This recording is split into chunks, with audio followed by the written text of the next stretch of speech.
Welcome to Subramani. Have you ever wondered what gift to give going for an event? Right? We all wondered. Could be somebody very close, could be your own kid, could be your nephew, niece, neighbor, friend's kid, any of those people, right? So you have always wondered what gift to give, what is your budget. Let's say your budget is 2,500 rupees or 5,000 rupees. Then you look at some, can I give, okay, I don't know what to buy, so I will give them a coupon, right? So you could give them a coupon of any shop or any, there is always the perennial Amazon where you can give the coupons. But one thing have you ever considered is giving them some mutual funds or direct equity as gifts, right? So what happens in this case, let me tell you the case of going for a nephew's thread ceremony 19 years ago, I think 2003. We couldn't find out what to give. Our budget was 5,000 rupees. So I gave him a child plan. Having said that, he is still not gone and changed it from minor to major, but that 5,000 rupees of 2003 is now worth 1 lakh, right? So what happens is then lifelong he is going to look at it and say, oh, this is what my uncle gave me, or this is what my aunt gave me, and say, and this has grown. Now it could also be a stock, right? You could have given, like somebody could have given you 1 share of Colgate in 1977 or 2 shares of Wipro in 1981. Any of those things, right? It would have grown to such a huge amount, right? Maybe you wouldn't have even touched it. You may have not even encashed too much of the dividends, or you may have encashed the dividends and used it up. That's still fine. And of course there are tax implications that you have to think about when you give shares, but if you give mutual funds, there is no tax implication. So if you are going for the birthday of your friend's grandkid or somebody like that, and you have a budget of 2,500 or 5,000, best is to get the PAN number and the KYC of the parent and making a gift of a child plan and telling them take it out when the kid is 18. The kid is going to remember it for the rest of his life. It is going to be an important could be an important thing for them, because it could be I have had during my thread ceremony, a first cousin who had just taken up a job.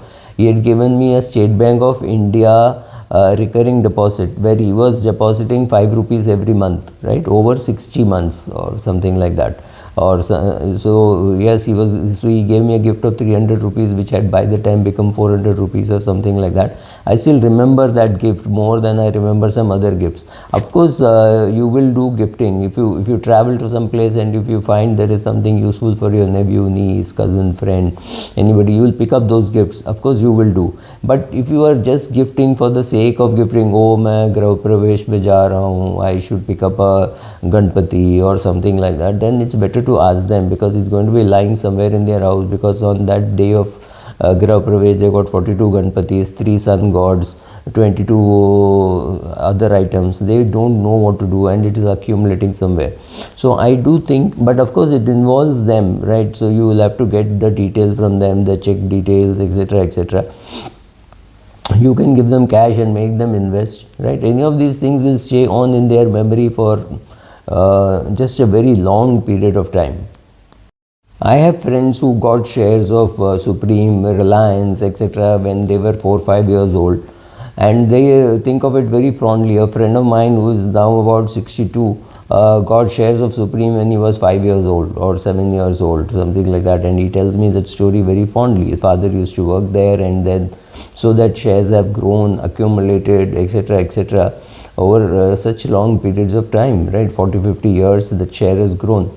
So what happens is, when you give equity shares as a gift, they get dividends, and that dividend, they think of you very fondly whenever that amount gets credited to their account, because their parents tell them, you know, that uncle who had come, he had given you shares of Supreme, and you have got 100 rupees dividend, you got 200 rupees dividend, you got 500 rupees dividend. That kid knows that you have given them a gift which they could use perhaps when they are 18 years of age for their education, or if they leave it untouched, maybe at the age of 55 for their retirement, right? So they are going to remember you for a very long period of time. That's not really the purpose. I mean, that is of course one of the secondary purposes, but the main thing is to say, instead of giving them things which are accumulating and somewhere lying there and they have forgotten about it, then they don't really value the thing that you gave. It's very important also not to fall for this gimmickry where the manufacturers of expensive products have said, the more expensive the gift that you give, the more love that you have. I mean, you may have love, but you may not have money. You may have money, but you may not have love. And if you have money and you have somebody who is willing to pick up gifts, they may pick up a very, very great gift, but that may not be very useful for the other person. But shares, getting them into the habit of investing, teaching them about how to invest, all that is very useful, especially child plans, right? So, and child plans from mutual funds, not child plans from insurance companies. So you could put whatever amount you want, 500, 5,000, 50,000, 1 lakh. I know one grandfather who put maybe 18, 19 years ago, he put 5 lakhs each for each of his grandchildren. I had just gone to his house, I was talking to him, and he said, seems to be a good idea, that the children will not be able to touch it till the age of 18. I said, yeah, put in the lock-in. So he put in the lock-in, and over 17, 18 years, I'm sure all those kids must have made a lot of money, because he put 5 lakhs for each of those kids. There were 4 kids, and he put 5 lakhs each. He had the cash, he put in that money, and I'm sure today the children are enjoying the benefit of that, right? And these children don't withdraw it when they are 18. At 30, they have to be kicked and pulled and sent to the place to say, okay, now change it from minor to major, put in your PAN number, put in your address proof, do your KYC, blah, blah, blah. Or only when all that is done, the money belongs to them.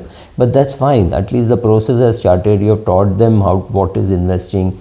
And then especially if you give shares, they get dividends. And if you have given growth option for a child plan, then the value has appreciated, and value is appreciated very well, because they can't touch it for 18 years. So if you give it to a kid on the kid's first birthday, so next 17, 18 years, the kid is not going to touch it. Even if you give it to a person who is 11, 12 years old, by the time he actually goes or she actually goes and takes it, it will be 24, 25, maybe even 33. Like in this case, where in 2003 got it 19 years, he has not touched it, and today it is worth a lakh of rupees.